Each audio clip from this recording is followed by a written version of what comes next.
इमरान खान की रिहाई और सज़ाएं ख़त्म करने के हवाले से आज से केस की समाअत ख़त्म हो चुकी है। सलमान सफदर साहब बाहर आ चुके हैं।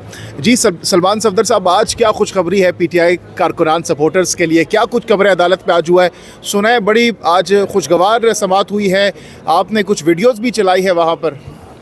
देखिए, आज सबसे अहम बात यह है कि तकरीबन सरकार की जानिब से जो मुख्तलिफ आ रही थी डिफ़िकल्टीज़ और स्टम्बलिंग ब्लॉक्स के ये अपील मेंटेनेबल नहीं है, ये नहीं सुनी जा सकती, वो तमाम मराहिल जो हैं वो अब पार करने के बाद बाकायदा अपील पर समाअत आज शुरू हो गई है। और उस अपील में आज बहुत कुछ पढ़ा गया, बहुत एविडेंस सामने रखा गया, FIR पढ़ी गई, चलान पढ़ा गया, इमरान खान साहब की तकरीर पढ़ी गई, शाह महमूद कुरैशी साहब की तकरीर पढ़ी गई। और उन तकारीर में यही बात सामने आई और जज साहिबान की तवज्जो उस एविडेंस की तरफ लाए कि इसमें ऑफिशियल सीक्रेट्स एक्ट की कहीं पर भी वायलेशन नहीं हुई।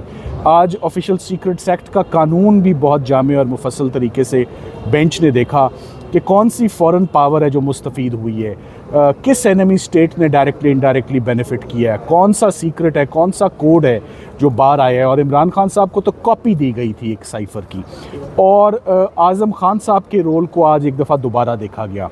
मगर जो सबसे अहम बात आज सामने आई, जब जज साहब ने हमसे पूछा कि ये बताएं कि साइफ़र के अंदर क्या था, वो पढ़ें, तो हमने कहा वो तो हमारे पास है ही नहीं। उन्होंने कहा ये कैसे हो सकता है कि ये केस मुकम्मल हो गया, और हम तो जस्टिस मियां गुल हसन साहब ने ये फरमाया कि मैं तो इस केस को ओपन ट्रायल इसलिए मैं सुन रहा था कि मेरा ख्याल था कि साइफ़र के कंटेंट्स कोर्ट में वकला के आगे सरकार तो रखेगी, जज साहब तो देखेंगे। मैंने कहा जी ऐसा तो कभी हुआ ही नहीं। साइफ़र के अंदर क्या था, ना वो डॉक्यूमेंट एग्जिबिट हुआ, ना वो पढ़ा गया, ना हमने देखा। वो एक सफ़ेद हाथी है जो किसी ने नहीं देखा। और जज साहब ने कमाल किया है कि इस पूरे के पूरे एविडेंस को, हर डॉक्यूमेंट को सीक्रेट कह के खान साहब को और शाह महमूद कुरैशी साहब को 10-10 साल सज़ाएँ दे दी हैं। आज से केस दोबारा समाअत के लिए कल गया है। कल जितने गवाहान फ़ॉरेन ऑफिस के हैं और जितने गवाहान FIA के हैं और आज़म खान साहब जिनकी स्टेटमेंट 164 की रिकॉर्ड हुई, जिनकी असल ज़िम्मेदारी थी साइफ़र लेना, रिसीव करना, he was the guardian and custodian of cipher document, ये तमाम चीज़ें कल एविडेंस में पढ़ी जाएंगी। और हम उम्मीद करते हैं कि 2 दिनों के अंदर साइफ़र की अपील मुकम्मल होके तो इस पर इंशाल्लाह कोई फ़ैसला आएगा। तो क्या सलमान सफदर साहब, आप रमज़ान के अंदर खान साहब की रिहाई देख रहे हैं? देखिए, जिस तेज़ी से 2-3 ट्रायल्स कंक्लूड हुए थे, गालिबन 5 दिन के अंदर 3 ट्रायल्स हो गए थे। मेरा ख़्याल है कि अगर यही 5 दिन हमें आज चलें, यहीं पर हम रिक्वेस्ट कर देते हैं चीफ़ जस्टिस साहब से, अगर यही 5 दिन हमें इस्लामाबाद हाई कोर्ट में लगातार मिल जाएं, हम अदालत का वक्त नहीं वेस्ट करेंगे, 1.5 घंटा रोज़ाना मिल जाए, तो मैं समझता हूँ कि 25 रमज़ान से पहले तमाम अपीलों में फ़ैसला होगा और इमरान खान साहब बाइज़्ज़त बरी होंगे। आज इमरान खान की जब स्पीच आपने वहाँ पर चलवाई, तो उस पर जज साहब ने बड़े इंपॉर्टेंट रिमार्क्स दिए और कहा कि एक तो सियासी बयान है, तो इसको कितनी इंपॉर्टेंस देंगे इस रिमार्क्स को? देखें, आज के केस में 2 बहुत अहम चीज़ें थी जो चलान में पढ़ी गई। जब उन्होंने वो तकरीर पढ़ी जिस तकरीर की बुनियाद पर इमरान खान साहब को 10 साल सज़ा दी है कि आपने अवाम के साथ ये तमाम इन्फॉर्मेशन शेयर कर ली है, जब वो तकरीर जज साहब ने सुनी तो उन्होंने कहा इसमें तो ऐसी कोई चीज़ नहीं है जो शेयर हुई है, जो कम्युनिकेट हुई है, या इसमें ये तो एक पॉलिटिकल कंटेंट है, इसका ये तो पॉलिटिकल स्पीच है। ना शाह महमूद कुरैशी साहब ने कोई ऐसी बात बताई है, ना इमरान खान साहब ने ऐसी बात बताई है, तो किसने इसको इंटरप्रेट कर लिया? ये बात सुप्रीम कोर्ट में भी हुई। सुप्रीम कोर्ट में जब ये कंटेंट्स पढ़े गए ट्रांसक्रिप्ट के, तो तीनों जजेस ने मुत्तफ़िका तौर पे सुप्रीम कोर्ट में ये कहा कि इसमें तो कोई ऐसी चीज़ नहीं है जो बेनिफिट करे किसी फॉरेन पावर को, या इमरान खान साहब ने जो कम्युनिकेट किया हो। कुछ कम्युनिकेट नहीं हुआ, बल्कि ये भी नहीं पता कि जो उनके हाथ में चीज़ थी, आया उसका साइफ़र से कोई ताल्लुक़ भी था या नहीं था। एक ख़त की बात हुई जो कि आज जज साहब ने कहा ये तो साइफ़र भी नहीं है, ये तो किसी कॉपी की बात हो रही है। सो किस्सा मुख्तसर, सरकार का बहुत हद तक केस आज एक्सपोज हो चुका है। अभी बहुत थोड़ा सा केस पढ़ा गया है, अभी सिर्फ FIR पढ़ी गई है, चार्ज पढ़ा गया है, कानून पढ़ा गया है, और बहुत ज़्यादा शॉकिंग बातें सामने आई हैं। आज से एविडेंस कल पे गया है।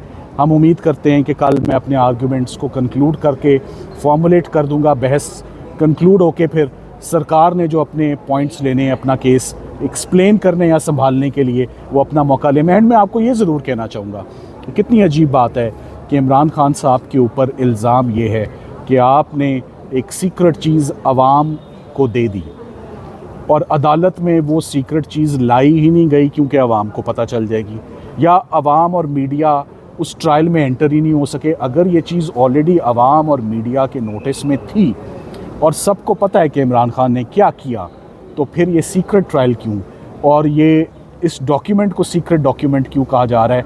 सीक्रेट डॉक्यूमेंट तो चले हो सकता है, वो एग्जिबिट ही नहीं हुआ, तो अगर वो एग्जिबिट ही नहीं हुआ तो वो सरकार के केस का हिस्सा ही नहीं है, वो इस्तगासे का हिस्सा ही नहीं है। ना वो देखा जा सकता है, ना वो पढ़ा जा सकता है, ना जजेस उसको देख सकते हैं। सो जो मेन केस जिसके ऊपर केस है वो सिरे से मौजूद ही नहीं है। साइफ़र प्रोसिक्यूशन के केस का हिस्सा ही नहीं है। जज साहब ने 10 मिनट के बाद भी कंक्लूड करने से पहले यही कहा, मैं तो वहीं का वहीं रुका हुआ हूँ कि साइफ़र किधर है। तो क्या थैंक यू। इसी हफ्ते ये केस वाइंड अप होता इसी हफ्ते केस वाइंड अप होगा जी, इंशाल्लाह इसी हफ्ते। थैंक यू जी, इस वक्त पीटीआई और इमरान खान के हवाले से बड़ी खुशखबरी आ रही है। शेर अफजल मरवत साहब बाहर आ चुके हैं। शेर अफजल मरवत साहब बहुत खुश नज़र आ रहे हैं।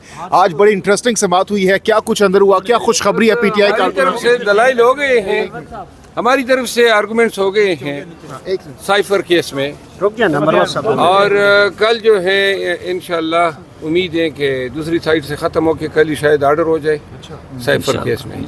तो उम्मीद है कि कल तक ये साइफर जो है टिकाने लग जाएगा। हामिद रजा साहब, आप क्या समझते हैं आज की समाअत के बारे में?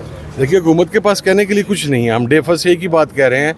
पहले आप कहते थे साइफर था नहीं, फिर आपने कहा साइफर है, अब आप साइफर के हवाले से कोई बात भी नहीं कर पा रहे। तो there is no case basically. ये तो हम तो समझते हैं उस वक्त से लेके अब तक वक्त का ज़्याया, और खान को तो सिर्फ नाजायज़ वो उसको निशाना बनाया जाए, विक्टिमाइज़ किया जा रहा है पोलिटिकली। बनी गल मीटिंग का जिक्र हुआ बार बार, जबकि प्रोसिक्यूशन को डॉक्यूमेंट पेश नहीं कर सकी कि उस मीटिंग के अंदर साजिश हुई है। आप क्या कहेंगे कि उस मीटिंग का बयानिया सारा साइफर के ऊपर जो खड़ा था वो सारा खत्म हो गया? प्रोसिक्यूशन वालों का तो जो दिल करता है रात को बैठ के बना लेते हैं, सुबह बयान दे देते हैं, एविडेंस होता नहीं है।